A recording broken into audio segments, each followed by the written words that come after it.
ঠিক আছে, এবার দেখেন স্লাইড দেখা যাচ্ছে কিনা। ওকে, তাহলে খেয়াল করেন আজকের প্রথম টপিক হচ্ছে হাউ এনভায়রনমেন্টস এফেক্ট অর্গানাইজেশন। তার মানে এর আগের ক্লাসে আমরা যে এনভায়রনমেন্টাল ফ্যাক্টরগুলো দেখেছিলাম, ইন্টারনাল এনভায়রনমেন্ট, এক্সটার্নাল এনভায়রনমেন্ট, ওই এনভায়রনমেন্টাল ফ্যাক্টরগুলো কিভাবে অর্গানাইজেশনে প্রভাব ফেলে, হ্যাঁ সেটা। আচ্ছা, তো প্রথমত যেটা আমরা খেয়াল করি যে অর্গানাইজেশনের চেঞ্জ এবং কমপ্লেক্সিটি। হ্যাঁ, অর্গানাইজেশনের চেঞ্জ এবং complexity.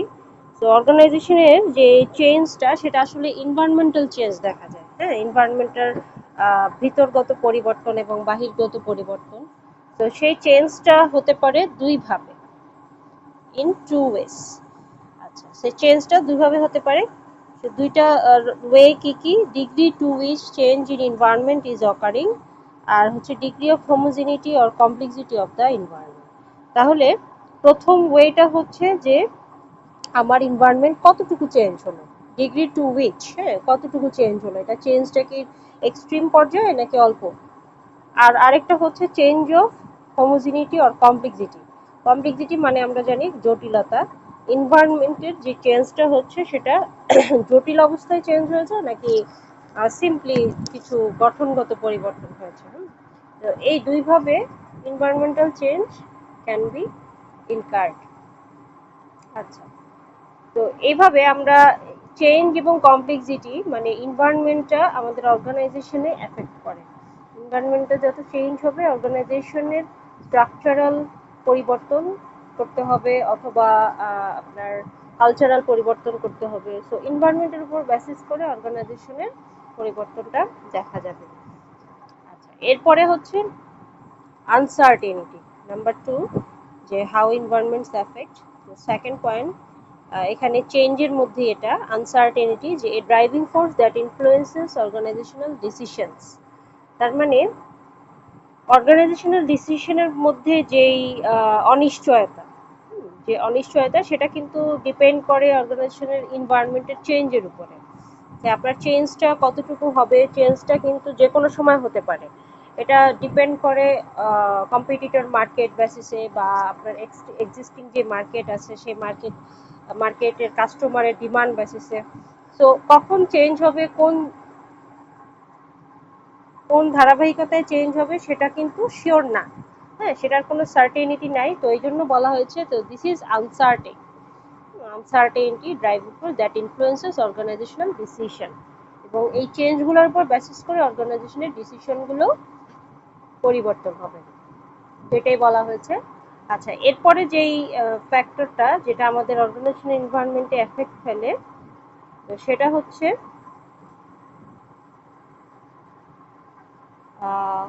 Competitive force. Competitive force অনেক ইম্পর্টেন্ট একটা টপিক। তো এটা একটু খেয়াল করে দেখেন। কম্পিটিটিভ ফোর্স হচ্ছে যে বেসিক্যালি বলা হয় এটাকে পোর্টারস ফাইভ কম্পিটিটিভ ফোর্স বা ফাইভ ফোর্সেস মডেল। তো এটা হচ্ছে যে পাঁচটা ফোর্সকে মাইকেল পোর্টার নামক একজন ব্যক্তি পাঁচটা ফোর্সকে কনসিডার করে এটাকে নামকরণ করে কম্পিটিটিভ ফোর্স নামে। এবং এইটার উপরে বেস করেই অর্গানাইজেশনের এনভায়রনমেন্টগুলো চেঞ্জ হয়, অর্গানাইজেশন এনভায়রনমেন্টগুলো অর্গানাইজেশনের প্রভাবটা বিস্তার করে। তো কম্পিটিটিভ ফোর্সগুলো কি কি আসেন সেটা আমরা দেখি।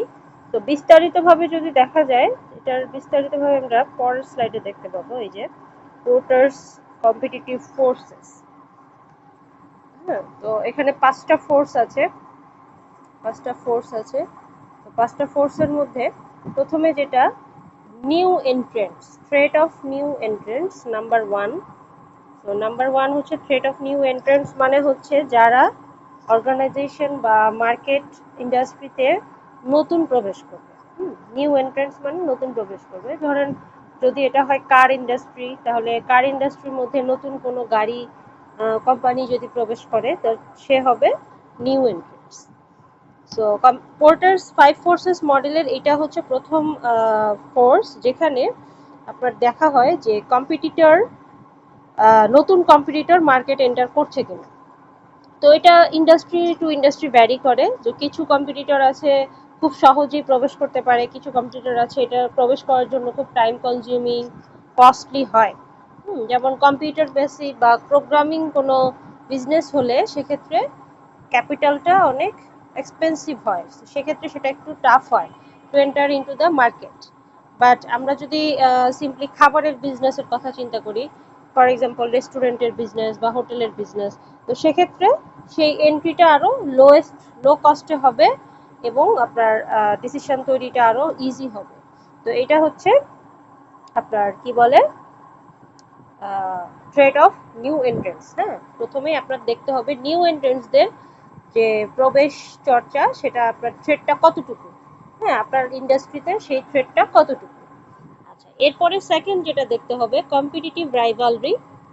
কম্পিটিটিভ রাইভালরি হচ্ছে যে আপনার ইন্ডাস্ট্রিতে এক্সিস্টিং যেই প্রতিযোগী প্রতিষ্ঠানগুলো আছে, এক্সিস্টিং প্রতিযোগী যেই প্রতিষ্ঠানগুলো আছে, কম্পিটিটিভ রাইভালরি। এবং এটা আসলে চিন্তা করা হয় যে একই ইন্ডাস্ট্রিতে বিভিন্ন ধরনের যে ফার্ম বা কোম্পানিগুলো থাকে, যেমন কার ইন্ডাস্ট্রির কথা যদি চিন্তা করি, কার ইন্ডাস্ট্রিতে আমার টয়োটা হচ্ছে একটা কোম্পানি এবং এটার কম্পিটিটর হতে পারে ধরেন ফর এক্সাম্পল নিশান। হ্যাঁ, তো এভাবে একই ইন্ডাস্ট্রিতে competitive rivalry between the firms, এটাও কনসিডার করতে হবে। তো এটা হচ্ছে another force we have to consider for making business. হ্যাঁ, আচ্ছা, এরপরে থার্ড ফোর্স যেটা number 3, threat of substitute products. আচ্ছা, সাবস্টিটিউট প্রোডাক্টস বলতে আসলে বোঝায় যে প্রোডাক্টটার প্রতিস্থাপন করা যায়। যেমন আমরা এখন যদি মনে করি যে চায়ের বদলে কফি খাবো, হ্যাঁ, তাহলে কফি এবং চায়ের কাজ একই। কফিও আপনার ঘুম দূর করে, চাও ঘুম দূর করে। হ্যাঁ, তো দুইটার কাজ একই, এই জন্য দুইটা হচ্ছে একটা আরেকটার সাবস্টিটিউট প্রোডাক্ট। তো এখন আমার দেখতে হবে যে আমি যে অর্গানাইজেশনগুলোতে যেই প্রোডাক্টগুলো সার্ভ করব, যে প্রোডাক্টগুলো প্রডিউস করব, সেটার সাবস্টিটিউট প্রোডাক্ট আছে কিনা, সেই থ্রেটটা কতটুকু। Threat of substitute product should be considered. যেমন এখানে বলা হয়েছে extend two which alternative products or services May replace the need for existing product or services. তার মানে আমার এক্সিস্টিং প্রোডাক্ট অর সার্ভিসকে রিপ্লেস করতে পারে এরকম অল্টারনেটিভ প্রোডাক্ট কি কি আছে। যেমন আমরা যদি টেলিফোন ইন্ডাস্ট্রির কথা চিন্তা করি, তো সেখানে অল্টারনেটিভ প্রোডাক্ট এখন চলে আসছে না। এখন আপনার ওই যে টেলিফোনের মানে ব্যবহারটা সচরাচর কমে আসতেছে দিন দিন, ইন্টারনেট কলিং এর ব্যবহার চলে আসছে। তো এই যে ইন্টারনেট কলিং, অনলাইন যোগাযোগ, তো এটা হচ্ছে অনেকটা substitute product of the telecommunication industry বা টেলিকমিউনিকেশন প্রোডাক্টস সার্ভিস। তো এটা হচ্ছে থ্রেট, তাদের জন্য থ্রেট। তো this should be also considered. Then number fourth force হচ্ছে বায়ার বা কাস্টমার। পাওয়ার অফ কাস্টমার্সে বলা হয়েছে যে আপনার কাস্টমারদের যেই যেই শক্তিটা, সেটা আপনার আন্ডার কন্ট্রোলে রাখতে হবে। তো সেটা কিভাবে আমরা রাখবো, যে ধরেন extend two which buyers influence market rivals.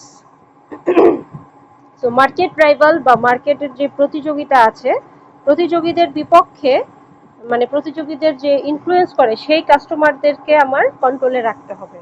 তো সেটা কন্ট্রোলে রাখার জন্য অনেকগুলো জিনিস কনসিডার করতে হবে, যেমন কাস্টমারকে অ্যাটেইন করা, কাস্টমারকে রিটেইন করে রাখা, কাস্টমারের সাথে রিলেশনশিপ মেনটেন করা।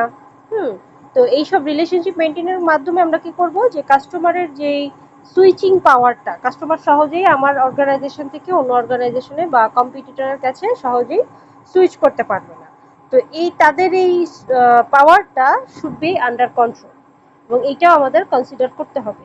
যেহেতু প্রত্যেকটা অর্গানাইজেশনের উদ্দেশ্য হচ্ছে কাস্টমার ফোকাসড, হ্যাঁ, বায়ার ফোকাসড, ক্রেতা যে তাকে নিয়ে ফোকাসড। তো সেহেতু ক্রেতাকে রিটেইন করে রাখার জন্য কিভাবে তারা মার্কেট রাইভালে তারা প্রভাব ফেলে সেইটা কনসিডার করতে হবে, এবং অ্যাজ ওয়েল অ্যাজ আপনার বায়ারদের সুইচিং পাওয়ারটা রিডিউস করতে হবে, যাতে তারা সহজেই এক জায়গা থেকে আরেক জায়গায় সুইচ না করতে পারে। তো সেই জন্য অনেকগুলো ব্যবস্থা নেওয়া যেতে পারে, যেমন প্রোডাক্টের কোয়ালিটি বেটার করা, প্রোডাক্টের রিজনেবল প্রাইস করানো, যাতে তারা রিটেইন করে, হ্যাঁ, অর্গানাইজেশনে রিটেইন করে। আচ্ছা, এরপরে হচ্ছে পাওয়ার অফ সাপ্লায়ার্স, নাম্বার 5। তো এটা এর আগে দেখলাম আমরা বায়ার্স, এরপর হচ্ছে সাপ্লায়ার্স। সাপ্লায়ার্স কারা? সাপ্লায়ার্স হচ্ছে আপনার যেই ব্যক্তি বা যে group of people will supply the raw materials to your organisation. হ্যাঁ, আপনার অর্গানাইজেশনে যেই জিনিসগুলো লাগবে, এটা হতে পারে একদম ফিনিশড প্রোডাক্ট অথবা আনফিনিশড প্রোডাক্ট অথবা ইনকমপ্লিট যে প্রোডাক্টগুলো, সো যেটাকে আমরা বলি র মেটেরিয়াল। তো এগুলো যারা প্রোভাইড করে তারা হচ্ছে সাপ্লায়ার। যেমন কার ইন্ডাস্ট্রির কথা এর আগে বলেছিলাম, যে কার ইন্ডাস্ট্রিতে যে পার্টসগুলো, হ্যাঁ, ধরে আমরা যদি এখন ইন্ডিয়ার কথা চিন্তা করি বা আমাদের বাংলাদেশের কথা চিন্তা করি, আমরা পার্টসগুলো চায়না থেকে এনে বা অন্য কোনো কান্ট্রি থেকে এনে তারপরে সেগুলোকে অ্যাসেম্বল করব।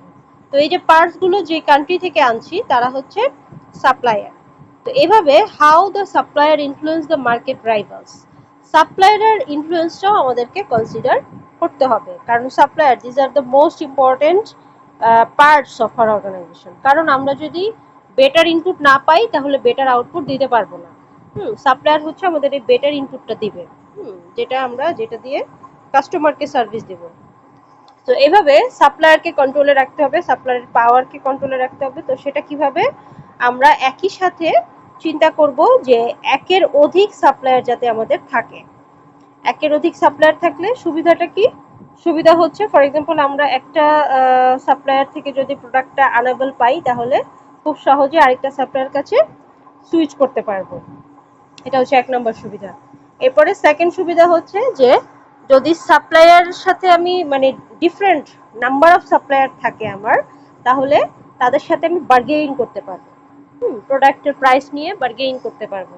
আর যদি সাপ্লায়ার একজন হয় তাহলে সে যে দামে বলবে সেই দামেই আমাকে প্রোডাক্ট নিতে হবে।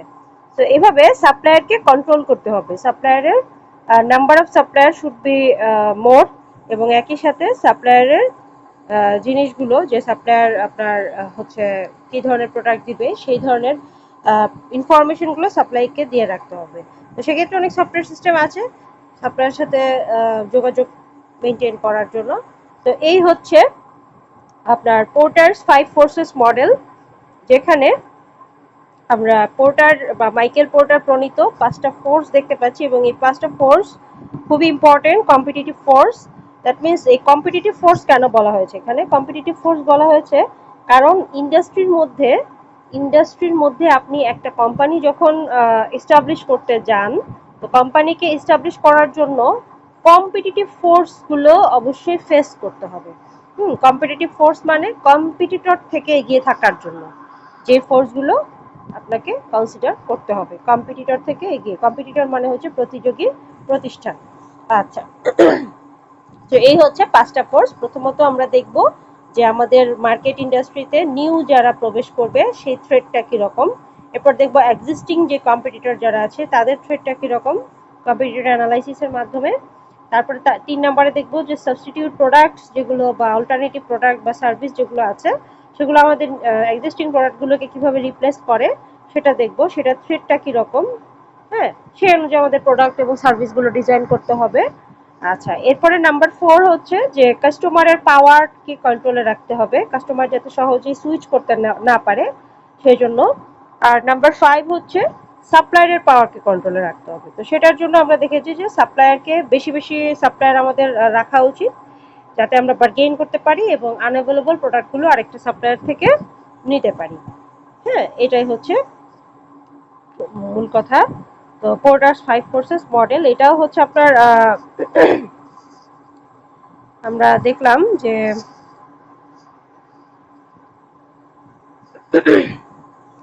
এর আগে যেটা দেখলাম যে how environments affect organisation. So এখানে আপনার কম্পিটিটিভ ফোর্সের মধ্যে যে 5টা ফোর্স সেটা আমরা এতক্ষণ দেখলাম। আচ্ছা, এরপরে হচ্ছে এনভায়রনমেন্টাল টার্বুলেন্স। তো এটা হচ্ছে আপনার যে আনএক্সপেক্টেড চেঞ্জগুলো আসে, হ্যাঁ, সেটাও কিন্তু আপনার অর্গানাইজেশনে এফেক্ট ফেলে। আনএক্সপেক্টেড চেঞ্জ ফর এক্সাম্পল ধরেন আপনার অর্গানাইজেশনে আগুন ধরে গেল, বা আপনার অর্গানাইজেশনের আপনার হচ্ছে যে সিইও আছে সে আনএক্সপেক্টেডলি মারা গেল। তো এইভাবে আনএক্সপেক্টেড যে চেঞ্জগুলো আছে সেটা কিন্তু অর্গানাইজেশনাল এনভায়রনমেন্টকে প্রভাবিত করে।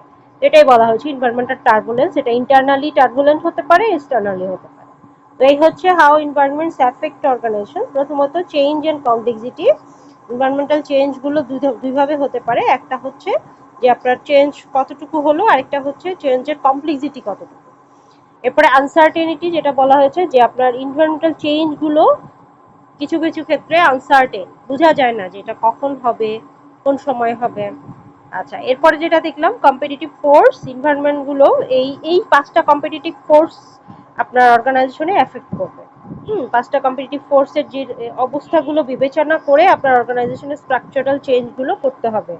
হ্যাঁ, অর্গানাইজেশনের পরিবর্তনগুলো করতে হবে। এরপর environmental টার্বুলেন্সও another important factor that affect the organizations.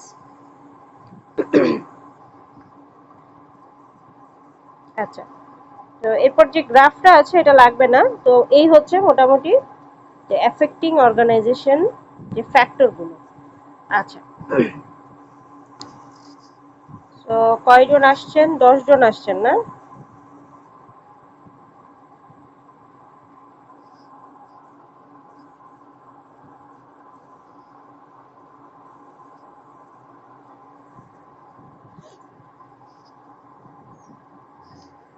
আচ্ছা, আমরা আরেকটা আজকে টপিক দেখব যে how environments respond to their environment, how organisations respond to their environment.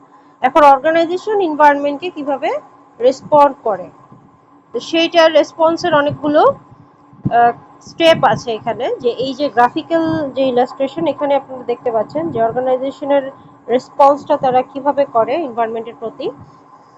প্রথমত ইনফরমেশন ম্যানেজমেন্ট। ইনফরমেশন ম্যানেজমেন্টের মাধ্যমে অর্গানাইজেশনের যে এনভায়রনমেন্টগুলো আছে সেটার প্রতি তারা রেসপন্ড করে। দেন স্ট্র্যাটেজিক রেসপন্স আছে, merger acquisition and alliance, organization strategy, design and flexibility, direct influence, social responsibility. তো এই হচ্ছে ছয়টা steps, they follow for adapting to their environment.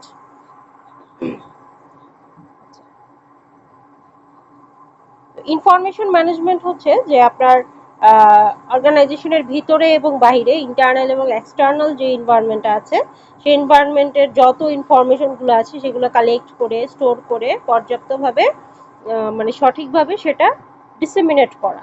হ্যাঁ, এটাকে বলা হচ্ছে ইনফরমেশন ম্যানেজমেন্ট।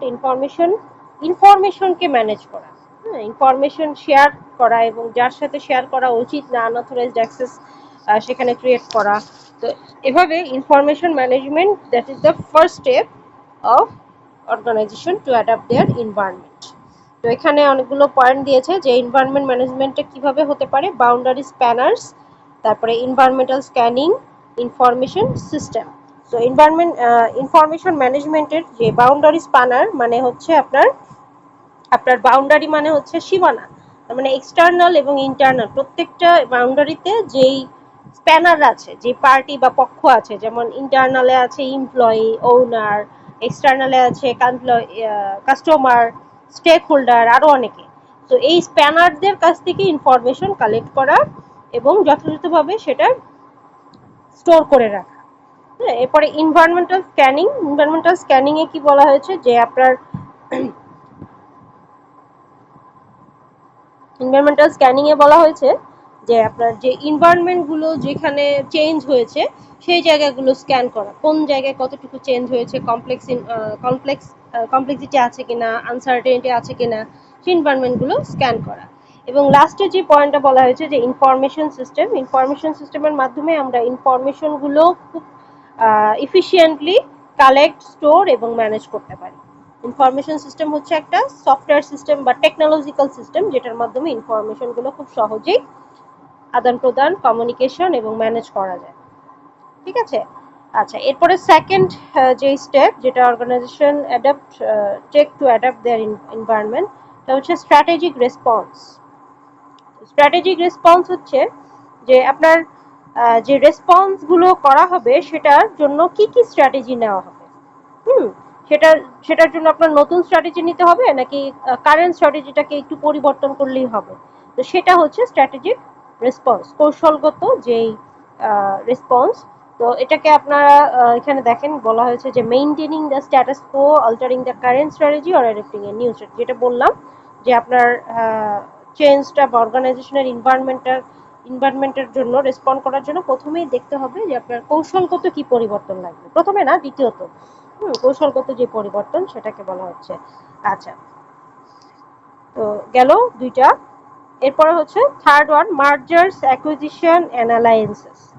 তো মার্জার হচ্ছে মিলানো, হ্যাঁ, মার্জিং মিলানো, অ্যাকুইজিশন হচ্ছে অর্জন বা কালেক্ট করা, অ্যালায়েন্স হচ্ছে যে আপনার সংগঠন, পার্টনারশিপ বা সংগঠন।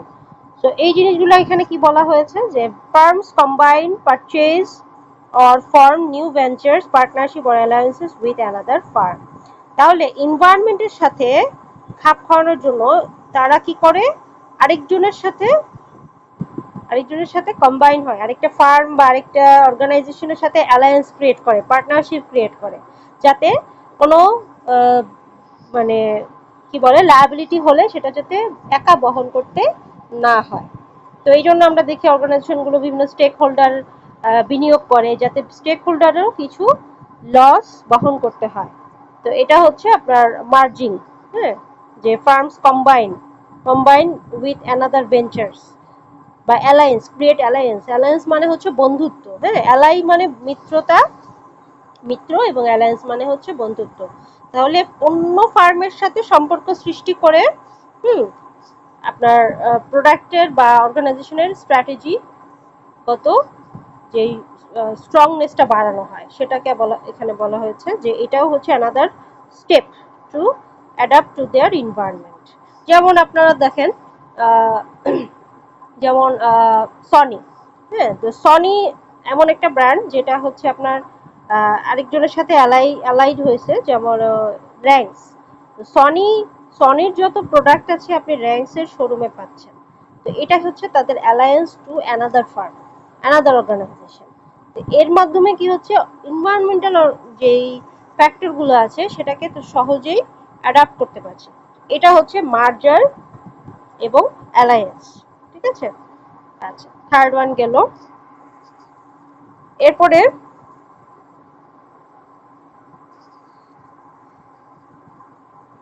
Organisational design and flexibility.